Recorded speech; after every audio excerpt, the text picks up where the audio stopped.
Dear students, welcome to this session. In this session, we are going to look into basic Hadoop administration procedures. So already in the previous session, we looked into the Apache Ambari. Using Apache Ambari, we can do a lot of administrative work. And apart from Apache Ambari, we have an option to do the administration using the manual process by issuing the direct commands and the command line interfaces of various, if it is a HDFS or any other service, we can use the command line interface, and we can do most of the administration work. So as far as the Hadoop administration is concerned, we can also perform many Hadoop related administrative work related to the Hadoop HDFS and the YARN. So here what we are going to look is several basic Hadoop YARN administration topics are presented, including decommissioning YARN nodes, managing YARN application, and important YARN properties. What are the important YARN properties? And basic HDFS administration procedures are described, including using the name node UI. So for the name node, we have the interface, user interface, using which we can perform the administrative work. How to add the users, performing the file system checks to check the file system health, and balancing the data nodes. We have something called as a balancer, which will make sure that the data nodes are balanced. The blocks are not created only on particular data nodes, so that the usage of the data nodes is even across the cluster. Taking HDFS snapshots, how we can take the snapshots, and using the HDFS NFS v3 gateway. The capacity scheduler is discussed. Hadoop version 2 Mapreduce compatibility and node capacities are also discussed. So in the previous chapter, as I told you, the Apache Ambari web management tool was described in detail. Much of the day-to-day management of the Hadoop cluster can be accomplished using the Ambari interface. So using Ambari interface, all the activities related to Hadoop can be taken care. So we also saw the snapshot of the Hadoop in Ambari. What are the different administrative work that can be carried out, whether it is with respect to the name node, secondary name node, data nodes, etc. So Ambari can be used to accomplish most of the things in Hadoop cluster. Indeed, whenever it is possible, Ambari should be used to manage the cluster, because it keeps track of the cluster state. So why it is advantageous to use the Ambari to manage all the changes? Because it keeps a record of all the changes, and it keeps track of all the changes, and it will be very easy from Ambari to know what all the changes that were done before. If you are doing the changes manually, you have to make sure that all those changes are noted somewhere, or noted in a common place where all the administrators will be aware of all the changes that are done. That is one aspect. The second aspect is when we are changing any configuration or doing anything, if the services, the daemons needs to be restarted, we should exactly know what all the daemon should be restarted if you are doing it manually. But in case of Ambari, whenever you are making any changes, Ambari will know what all the daemons will be impacted, and automatically it will take care of restarting those services, so that whatever the change you have implemented will be in effect. Okay, until and unless you don't restart, the changes will not be affected into the system. Hadoop has two main areas of administration. One is YARN Resource Manager. That is the one main administrative areas, and second one is the HDFS file system itself. The other application framework, for example, Mapreduce framework and tools, have their own management files, so that management information has been given in the installation at the time of the installation. Hadoop configuration is accomplished through the XML configuration files. These are the basic files that are used for the configuration. We have core-default.xml. This is used for the system-wide properties. HDFS-default.xml, Hadoop distributed file system properties. All the HDFS related property will be available in this particular XML file, and whatever is the map reduce related yarn map reduce framework related properties will be available in this mapred-default.xml, and whatever is the yarn related property we will be able to find it in yarn default.xml. So all these properties, complete list of properties, how what the exact information can be obtained from this particular location, and for different versions the location might change. You can look out for the documentations on the Hadoop website. And if you are using Ambari, you should manage the configuration files through the interface. So if you are using Ambari, we don't have to really worry about those XML files. We can directly use the web interface, and we can make all the configurational changes, and also all the versions of those changes are maintained, so that that would be very easy.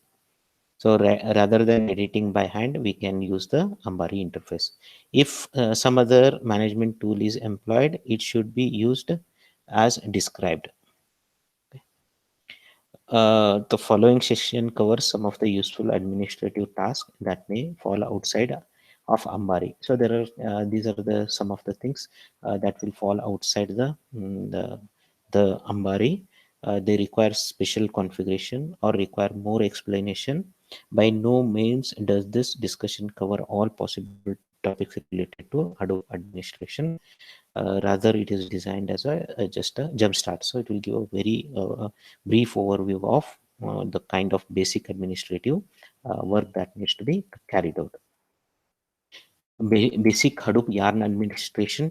YARN has several built-in administrative features and commands. To find out those all the commands, we can go to this particular resource. The main administration command is yarn rm admin. Rm is a resource manager. This is rm admin is the resource manager.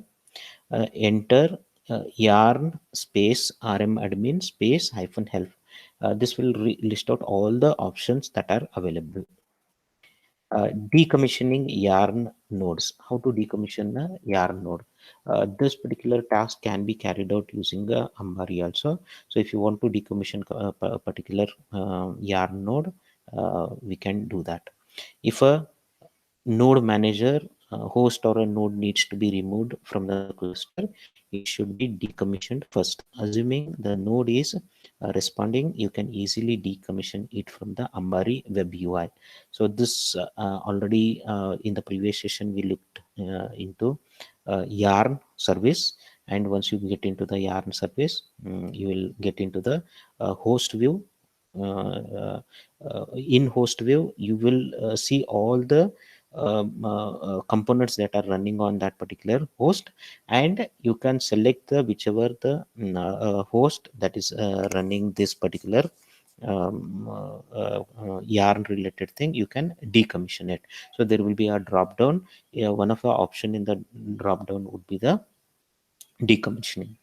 So from Ambari, simply go to the host view. We have already, there are different views we looked into. You go to the host view. In host view, we will get the particular host, select the particular host, select decommission from the pull down menu next to the node manager component. So once you select the host, you will see all the components there which are running on that particular host. You can select the node manager, and on the right hand side there will be a drop down list. From that drop down you can select the decommission. Note that the host may also be acting as a HDFS data node. So why we are not going to bring down the whole host is that host might be running a HDFS data node as well. So just we are going to decommission the node manager from that particular host. Use the Ambari host view to decommission the HDFS host in a similar fashion. So Once if you want to decommission the HDFS host as well, you can do the decommissioning of that particular HDFS host. Yarn web proxy. Web application proxy is a separate proxy server in Yarn that addresses security issues with the cluster web interface on the application master. By default, this is a proxy runs as the part of the resource manager, but however, we can configure as to run separately. Okay, that configuration property that we can set is using this particular property yarn.web-proxy.address to yarn-site.xml. If you are using the Ambari, you can go to the Yarn config views, click on the Yarn service, then you will see config tab, scroll to the bottom and select the custom yarn-site.xml and we can add this particular property. In standalone mode, this yarn.web-proxy.principal and yarn.web-proxy.keytab control the Kerberos principal name and the corresponding key tab respectively for use in secure mode. These elements can be added to the yarn-site.xml if it is required. Next, using the job history server, the removal of the job tracker and migration of Mapreduce from a system to an application level framework necessitated creation of a place to store Mapreduce job history. So all the history of the Mapreduce job will be kept on the job history server. From there, we can look up the history. The job history server provides all Yarn Mapreduce applications with central location in which to aggregate completed jobs for historical references and debugging purposes. So it will have all the historically completed jobs. All those things will be stored, so we can keep that particular information for references. Like in future, it will be needed to go through those particular jobs in order to understand something, or in order to solve some problems as a debugging tool. So the set for job history server can be found in this particular XML file, mapred-site.xml file. Next, managing yarn jobs. This we already looked to in a few of the previous sessions, how we can manage yarn jobs. Okay, for yarn jobs can be managed using a yarn application command. So yarn space application command can be used to manage the yarn jobs. And what all the activities we can do, we can list all the running yarn jobs, and we can check their statuses, whether they are running, they are completed. So all those kind of a status we can get using hyphen status. And if you want to terminate a particular job, if you want to kill certain job, you can use this option hyphen kill. So these options are available for the administrator with this particular command. Mapreduce jobs also be controlled with the mapred space job command. We can use that particular command as well. You can see the usage of the application. App types, comma separate list of application types, works with hyphen hyphen list. So if you have this to filter the application based on their types, so you can use this to filter. Then hyphen help, this will display all the commands. So it will give all the commands, information about all the commands. Dash kill and application ID, it will kill the particular job. So whatever the job ID you specify, that job will be killed. And hyphen list, it will list all the applications from the that particular resource manager. Supports optional use of hyphen app types to filter applications based on the application type. And hyphen status application ID, this will print the status of the particular application. Neither the Yarn Resource Manager UI nor the Ambari UI can be used to kill Yarn application. So one thing you have to understand is, if you are using the Yarn Resource Manager UI, this is the interface given for this particular service, or you can access this Yarn using the Ambari. In both the UI options, there is no option to kill any Yarn application. Okay, if jar needs to be killed, give the yarn application command to find application id and then use -kill argument. So if you want to kill any particular application, we have to find the application id, and then we have to use the -kill argument to terminate that particular application. Setting container memory.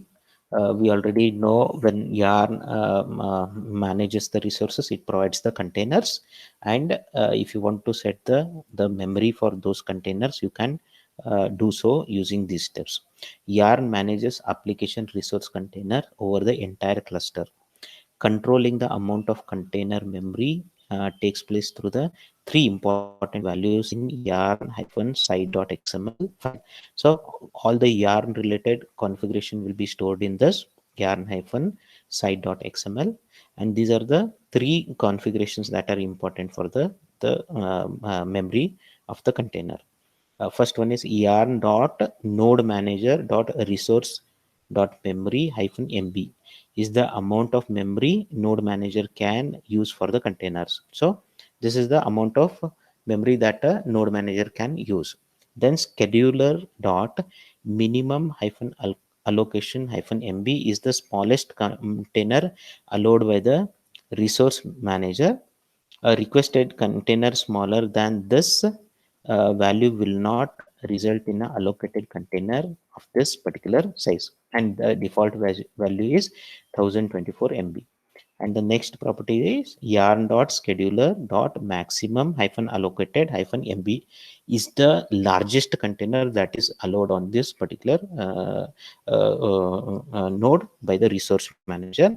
And by default, smallest is, we can have smallest container would be 1024 MB, and the largest container would be 8192 MB. These are the default values. As per the requirement of certain application, these values can be configured. And setting the container cores, how we can set the container cores. The number of cores of the containers can be set using the following properties, again in the same file yarn-site.xml.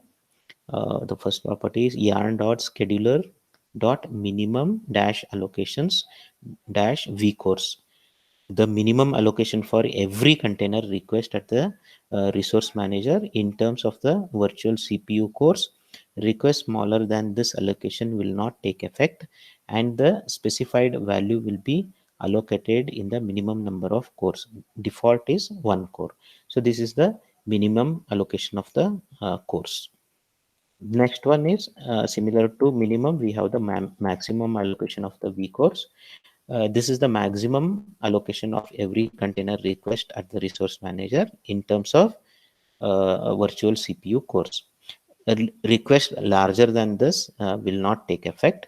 The number of cores will be capped at this value, means the number of cores will not exceed this particular value, and by default this value is 32. Again, these defaults are configurable. Yarn dot node manager dot resource dot CPU hyphen v cores, the number of CPU cores that can be allocated for containers. By default it is 8. Now next, setting the Mapreduce properties. So as noted throughout this book, Mapreduce now runs as a Yarn application. So with Hadoop version 2, the Mapreduce runs as a Yarn application. Consequently, it may be necessary to adjust some of the mapred-site.xml properties as they relate to the map and reduce containers. And following are the some properties are used to set some Java argument and memory size for both the map and reduce containers. So these are the some of the properties that are set. Mapred.child.java.ops, it provides a larger or smaller heap size for the child Java virtual machine JVMs of maps. and this mapreduce.map.memory.mb, it provides a larger or smaller resources to limit for the maps, and by default it is 1536 MB. Similarly for the reduce, mapreduce.reduce.memory.mb provides a larger heap size for the child JVMs of the maps, and default value is 3072 MB. Then mapreduce.reduce.java.opts provides larger or smaller heap size for the child reducers. Next is the basic Hadoop administration. What are the basic Hadoop administration that can be carried out? First one is the following section covers the basic administration aspects of the HDFS. Advanced topics such as HDFS Federation of High Availability are beyond the scope of this particular chapter. So these HDFS Federation for a high availability, these configurations are not part of this. We'll be checking the very basic administrations of the HDFS. First of them is the name node user interface. Monitoring HDFS can be done in several ways. So as I told you, one is like manual. You can use the command line interfaces and you can manage the name node. And second option is the Ambari. In case of Ambari, we have HDFS. And once you click on the HDFS, you will see the nice UI, which will show the information about the name node, secondary name node, data nodes, all the components, and you can check more details on those components, and also you can check the health, and also there are some metrics available, heat maps are available, metrics are available, that will be helpful in understanding the health of the particular system. Monitoring HDFS can be done in several ways. One of the more convenient ways to get quick views of the HDFS status is through the name node user interface. So we have a name node interface. Using the name node interface, we can do the whatever the activities required for administrating that particular name node. This web-based tool provides essential information about HDFS and offers the capability to browse the HDFS namespace and logs. Using that, we can check the complete namespace, HDFS namespace, and also we can look into the logs.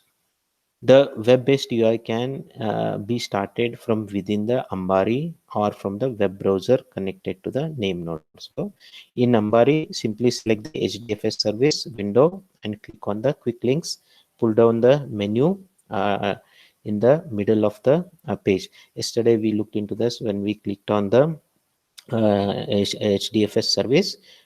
We had a option for the quick links. In those quick links, we can have a access to the name node web UI. You can click on that and it will directly take you to the name node user interface. You can also start UI directly by entering the following command. So that is the command that will be used.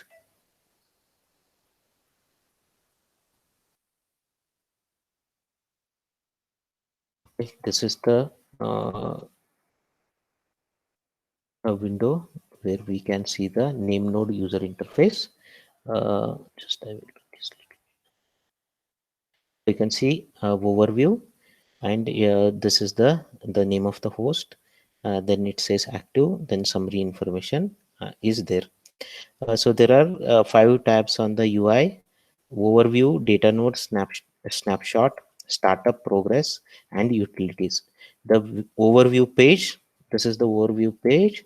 It provides much of the essential information that command line tools also offer, but in a much easier to read format. So this is a much easier to read. So you can see configured capacity, DFS used, non-DFS used, DFS remaining, okay, DFS used percentage. So some of the very important information is displayed, and this is the data node. Okay, status of the data nodes. These are the different data nodes that are running. So it will give the all the information. So you can see the node, then a last contact, then admin state. It says in service, capacity used. Okay, all this some statistical information is given about those. The snapshot window lists the snapshotable directories and the snapshots. Further information on snapshots. So I will show you that. Similar, whenever you are running any kind of a process, we can see the progress of this particular. This is the startup progress. Okay, where we can see the status of the each of these services being executed.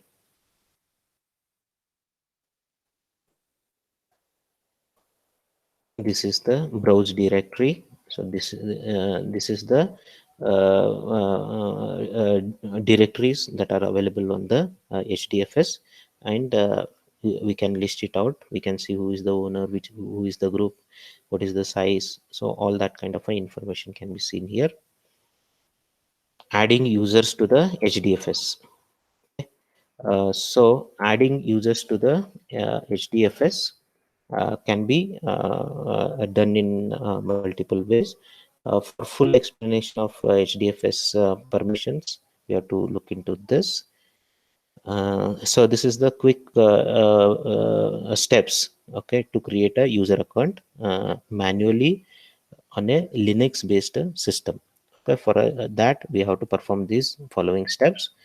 First is add a user to a group for your operating system on the HDFS client system.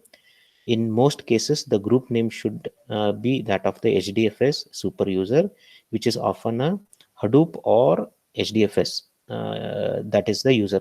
So we have to have the HDFS super user. Most of the time, you will see it is either Hadoop or HDFS. So to add user add, then hyphen capital G, you have to provide the group name and specify the username.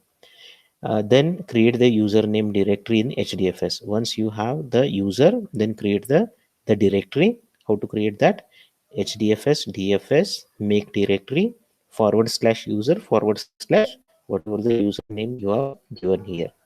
And once you create the directory, then you have to give the account ownership over the its directory in HDFS.